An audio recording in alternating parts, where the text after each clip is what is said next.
Hey guys, today we'll be talking about thermoregulation, and specifically we'll be talking about ways that an animal can thermoregulate their body temperature.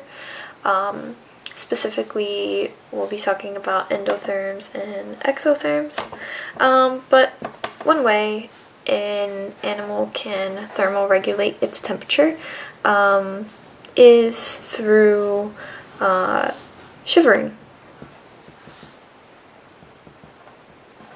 And in an instance where we shiver, that means that we're cold.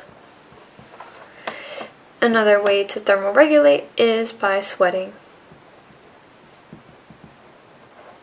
And basically what that means is our body temperature is too high, and the way that our body temperature cools down is by virtue of sweating.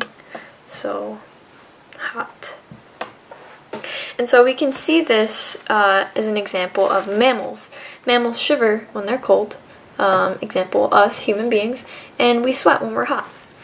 And so now I'm going to talk about endotherms and ectotherms. So endotherms are basically mammals, human beings, and also elephants is an example.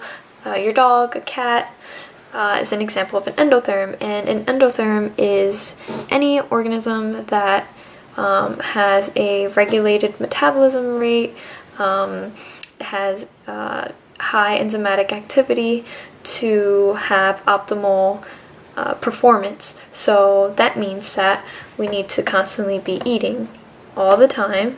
So eating.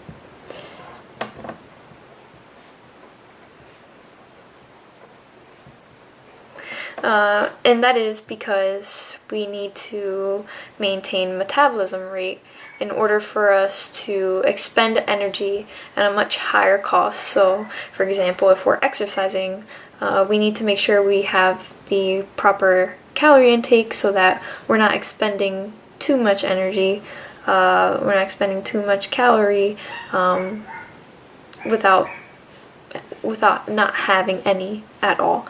So another way to categorize a species is by calling them ectotherms. Forgive me.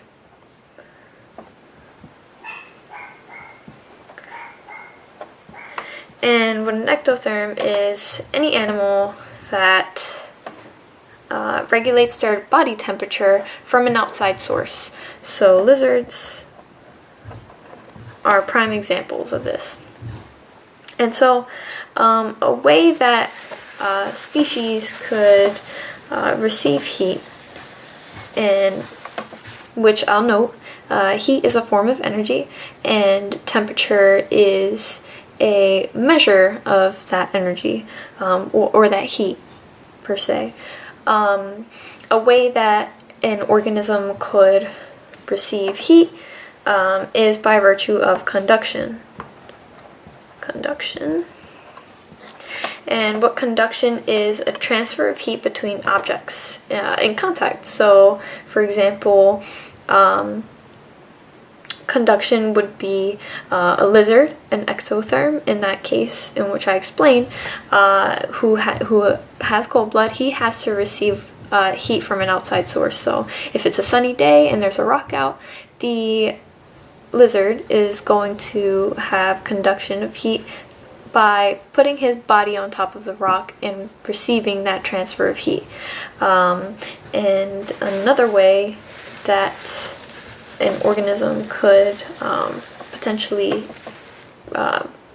lose or receive heat is by virtue of convection.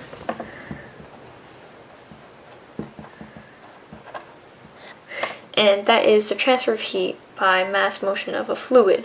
So, for example, convection would be somewhat of an example of putting your finger over top of a flame. The flame is a moving motion of a fluid. It is an example of convection.